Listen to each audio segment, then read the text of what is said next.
আসসালামু আলাইকুম। আজকের দিনে গুরুত্বপূর্ণ একটা সংবাদ হলো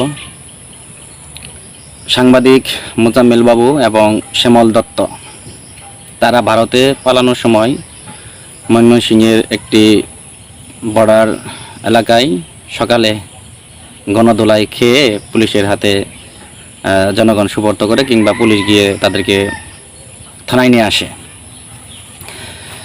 এখন তারা যখন দায়িত্ব পালন করেছিলেন, যদি সঠিকভাবে দায়িত্ব পালন করতেন, কোনো পক্ষপাতিতা না করতেন, কোনো দুর্নীতি না করতেন, তাহলে কিন্তু পালানো উচিত, পালানো হতো না, দেশে থাকতেন।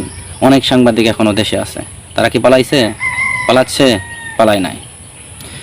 তো আপনি পাপ যদি করেন, পাপ কখনো আপনার পিছু ছাড়বে না। প্রকৃতির বিচার হোক আর রাষ্ট্রীয়ভাবে বিচার হোক, বিচার আপনার হবেই। আপনি যত বড় নেতাই হন, যত টাকাওয়ালা মালিকই হন, প্রকৃতির বিচার সেটা হবেই, যে কোনোভাবে হোক। আজকে তারা যদি অন্যায় না করতেন, অন্যায়ের সাথে জড়িত না হতেন, তাহলে তো পালানো প্রশ্নই আসে না। যখন অনেক আওয়ামী লীগ আছে, অনেক পদ পদবিতেও আছে, তারা কি পালাইতেছে? পালাই নাই।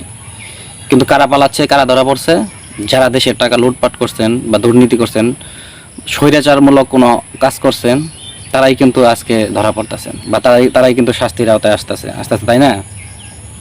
তো সাংবাদিক এমন একটা পেশা বা পুলিশ বাহিনী এমন একটা পেশা, সেখানে যদি মানুষের অনেক আস্থা থাকে, তাদের উপর ভরসা থাকে, তাদের মাধ্যমে দেশের দুর্নীতিবাজ ধরা পড়ে বা অসঙ্গতি তারা তুলে ধরেন, কিন্তু তারাই যদি রক্ষক হয়ে ভক্ষক হয়, তাহলে এই যে এদের মতোই আপনার দেশ থেকে পালাতে হবে এবং পালাতে গিয়ে জনগণের হাতে মার খেয়ে পুলিশের কাছে ধরা দিতে হবে বা ধরা পড়তে হবে। তো আমরা যে দলেরই হই না কেন, যে সংগঠনের হই না কেন, যদি আমরা দুর্নীতি করি বা মানুষের জুলুম করি, অত্যাচার করি, লুটপাট করি, একদিন আগে পরে আমাদের কিন্তু এটার ফল ভোগ করতে হবে। তাই এ থেকে আমাদের অনেক সাংবাদিকদেরকে শিক্ষা নিতে হবে। শুধু সাংবাদিক নয়, সকল শ্রেণীর পেশা মানুষদের এ থেকে শিক্ষা নিতে হবে যে আমরা যে দায়িত্বে থাকব, সুষ্ঠু সুন্দরভাবে পালন করব। তাহলেই আমরা ভালো থাকব, দেশ ভালো থাকবে, আমাদের পরিবার ভালো থাকবে। তারা কিন্তু যখন সরকার ছিলেন, আওয়ামী লীগ সরকার, তারা কিন্তু দাপটের সাথে চলছেন। তাদের কিন্তু অনেক সুনাম ছিল, অনেক কিছু করতে পারতেন, অনেক কিছু করছেন। আজকে তারা এখন বিড়ালের মতো পালানোর সময় ধরা পড়ছে, গণধোলাই খেয়ে আবার তারা আইনের লোকের কাছে আটক হলেন।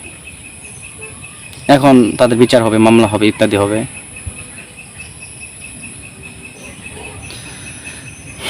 তবে যাই হোক, এটা হলো কথা। আমরা যে দলেরই হই, যে সংগঠনের হই, আমরা যাতে মানুষের পাশে থাকি, জুলুম থেকে, অত্যাচার থেকে, দুর্নীতি থেকে আমরা নিজেদেরকে নিরাপদ রাখবো, দেশকে নিরাপদ রাখবো।